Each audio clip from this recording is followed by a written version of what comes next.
অনেকেই দেখবেন গ্যাস অ্যাসিডিটির সমস্যায় প্রচুর পরিমাণে ভোগে। ইনফ্যাক্ট তাদের দেখবেন জল খেলেও পর্যন্ত গ্যাস হয়ে যায়। অথচ একটা মিরাক্কেল জিনিস, তারা যদি এন্ডোস্কোপি রিপোর্ট করায়, সেক্ষেত্রে কিন্তু কোনো রকম আলসার খুঁজে পাওয়া যায় না, কোনো রকম এইচ পাইলোরি খুঁজে পাওয়া যায় না, কিন্তু প্রচুর পরিমাণে গ্যাস হচ্ছে। এটার কি কারণ? অনেকে কিন্তু এর কারণ খুঁজতে চায়, কিন্তু এর সঠিক যে কারণ সেটা কিন্তু পায় না। আর এটা অনেক মানুষই জানে না যে অনেকে এটা বলে যে লিভারের সমস্যা হলো কম বেশি গ্যাসের সমস্যা হয়। এটা হয়, সেটা খুব সামান্য, কম বেশি হয়। কিন্তু প্যানক্রিয়াস যে গ্ল্যান্ড আছে আমাদের শরীরে, যেটাকে আমরা অগ্ন্যাশয় বলে থাকি, এই অগ্ন্যাশয় গ্ল্যান্ডের যদি কোনো রকম সমস্যা হয়, সেক্ষেত্রে যে সেই ব্যক্তি মারাত্মক গ্যাস অ্যাসিডিটির সমস্যায় ভুগবে, এটা কিন্তু অনেকে জানে না। তাই প্যানক্রিয়াসের সমস্যা হলেও কিন্তু গ্যাস অ্যাসিডিটির সমস্যায় আপনি ভুগবেন। শুধু এটা গ্যাস অ্যাসিডিটি হবে তা নয়, যখন প্যানক্রিয়াসের সমস্যা সিভিয়ার কন্ডিশনে চলে যাবে, অর্থাৎ প্যানক্রিয়াটাইটিসে পরিণত হবে, তখন কিন্তু শরীরের কিছু সাইন আর কিছু সিমটমস ফুটে উঠবে, যেটা কিন্তু আজকের আমি এই ভিডিওতে আলোচনা করব। শুধু আলোচনা করব তা নয়, এর পাশাপাশি কমানোর উপায়ও কিন্তু বলে দেবে, একদম ইউনিক এবং সহজ উপায় বলব। তাই ভিডিওটা দেখুন। তো প্রথম যে সিমটমসটা আপনাদের মধ্যে ফুটে উঠবে, সেটা হচ্ছে পেটের সোজাসুজি উপরের দিকে যন্ত্রণা, অর্থাৎ এই যে পজিশনটা, এই পজিশনে যন্ত্রণা হবে, যেটাকে এপিএসটিক রিজিয়ান বলা হয়। এই পজিশনে কিন্তু যন্ত্রণা হবে, একটা পেন হবে। আর এই পেনটা রেডিয়েট করে, অর্থাৎ পেছন দিকে ছড়িয়ে যাবে, ঠিক এই বরাবর পেছন দিকে এই অংশে ছড়িয়ে পড়বে। আর এই যে পেটের যন্ত্রণাটা হবে, গ্যাসের কারণে হোক বা যে কোনো কারণে হোক, সেটা আপনারা বুঝতে পারছেন না। তো এই যে যন্ত্রণাটা বা পেনটা হবে, এই পেনটা আপনি যদি সামনের দিকে এইরকম ভাবে যদি ঝুঁকে বসেন, সেক্ষেত্রে কিন্তু আপনারা রিলিফ পাবেন। এই যে সিমটমসটা বললাম, এই সিমটমসটাই কিন্তু মোটামুটি একটা ইঙ্গিত আনিয়ে দেয় যে আপনার প্যানক্রিয়াস গ্ল্যান্ডের, অর্থাৎ অগ্ন্যাশয় গ্রন্থির কোনো রকম সমস্যা হয়েছে, যার কারণত আপনার পেটের এইরকম যন্ত্রণা হচ্ছে। আর একটা লক্ষণ, সেটা হচ্ছে এই যে প্যানক্রিয়াসের সমস্যার কারণে যদি আপনার পেটে ব্যথা হয়, সেক্ষেত্রে আপনার এই পেটে ব্যথাটা খাওয়া দাওয়ার পরে কিন্তু বাড়ে। আর এই খাওয়া দাওয়ার পরে শুধু বাড়বে এটা নয়, বিশেষ করে যদি আপনি তেল বা চর্বিযুক্ত খাবার খান, সেটা হতে পারে আপনি তৈলাক্ত কোনো মাছ খেলেন, মাংস খেলেন, বাদাম খেলেন, এই রকম ধরনের যদি আপনি খাবার খান, সেক্ষেত্রে কিন্তু পেটের যন্ত্রণাটা বাড়বে। এটা কিন্তু প্যানক্রিয়াটাইটিসের একটা গুরুত্বপূর্ণ লক্ষণ। আরেকটা লক্ষণ আছে, এটা মানে অনেকে লক্ষ্য করবে না বা লক্ষ্য করা সম্ভব নয়, তাও বলে রাখছি।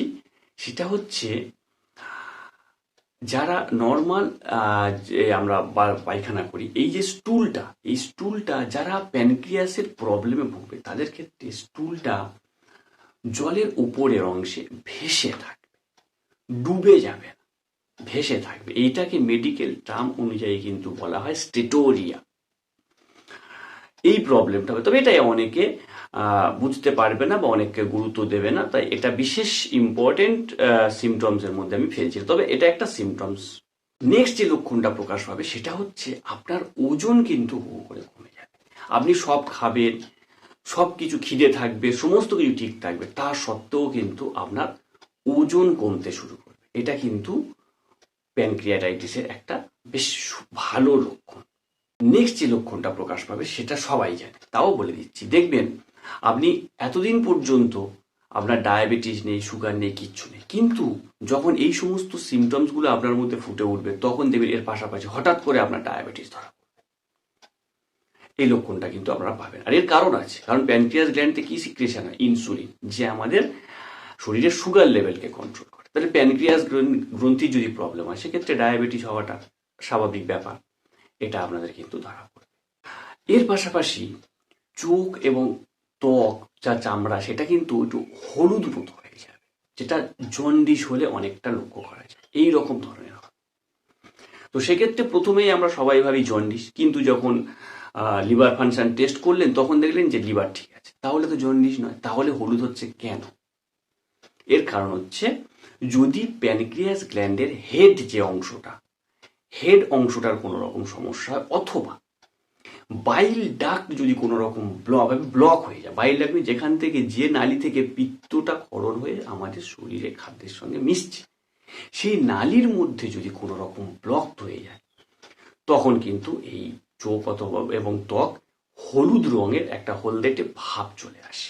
এর পাশাপাশি থাকবে কিন্তু একটা সামান্য ক্ষুধা মন্দা থাকবে, বা অনেকের বমি বমি ভাব থাকবে, অনেকের বমিও হয়ে যেতে পারে, এরকম লক্ষণ কিন্তু প্রকাশ পায়। আর এই সমস্যায় যদি আপনারা দীর্ঘদিন ভোগেন, ঠিকঠাকভাবে রোগ ধরতে পারছেন না, কোনো রকমের যন্ত্রণা কমানোর ওষুধ খেয়ে খেয়ে থাকছেন, তাহলে বিশেষ একটা সাইন কিন্তু শরীরে ফুটে উঠবে।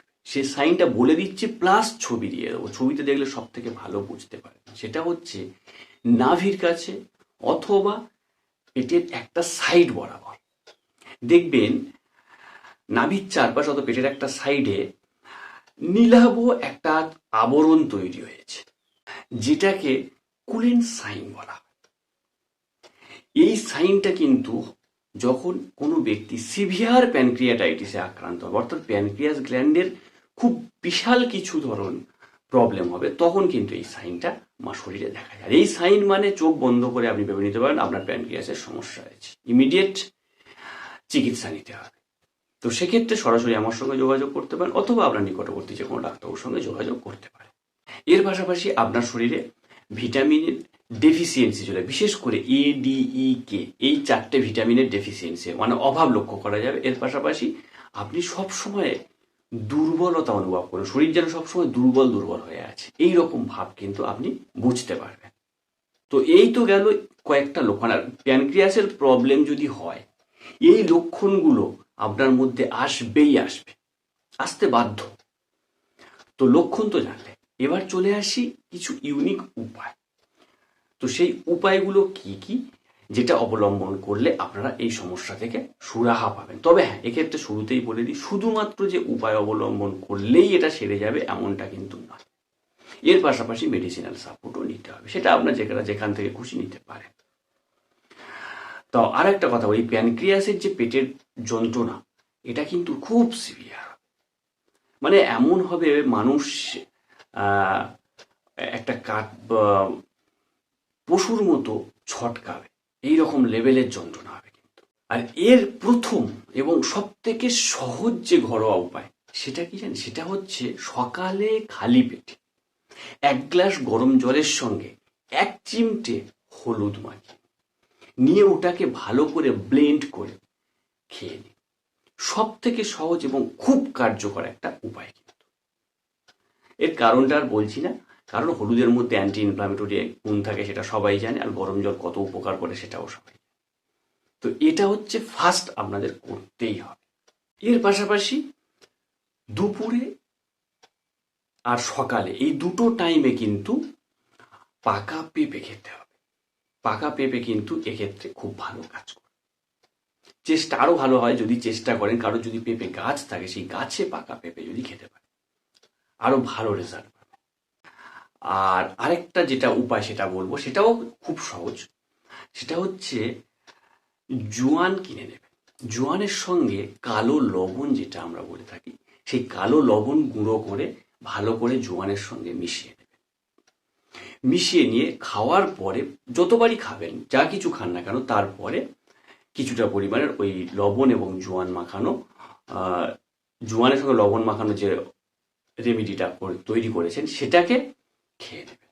তবে এক্ষেত্রে একটা কথা বলি, যাদের কিন্তু প্রেশারের সমস্যা, যারা হাই প্রেশারে ভুগছে, তারা কিন্তু শুধুমাত্র জোয়ান খাবেন, লবণটা বাদ দেবেন।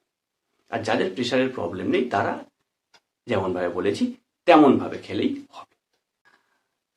এক্ষেত্রে কি হবে না, এই যে উপায়গুলো বললাম, এই উপায়গুলো যদি অবলম্বন, সেক্ষেত্রে আপনার গ্যাসের সমস্যা, প্যানক্রিয়াসের কারণে যদি গ্যাস হয়, গ্যাসের সমস্যা কমবে, প্লাস পেটের যন্ত্রণাও অনেকটা রিলিফ পাবে।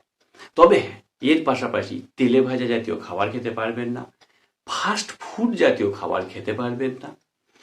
এছাড়া ঘি, মাখন, বাদাম এই সমস্ত তৈলাক্ত জিনিস একদমই খেতে পারবেন না। এগুলো খেলে আপনার পেটের যন্ত্রণা বাড়বে, আপনি নিজেই এমনি থেকে খাওয়া ছেড়ে।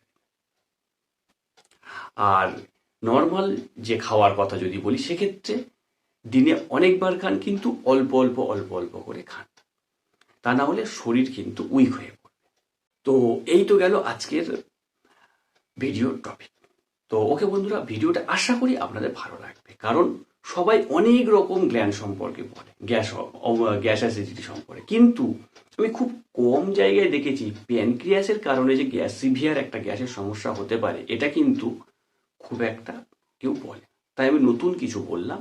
সেক্ষেত্রে অবশ্যই চ্যানেলটাকে লাইক করবেন, ভিডিওটা ভালো লাগলে সাবস্ক্রাইব করে রাখবেন, সঙ্গে থাকবেন। সবাই ভালো থাকবেন, সুস্থ থাকবেন।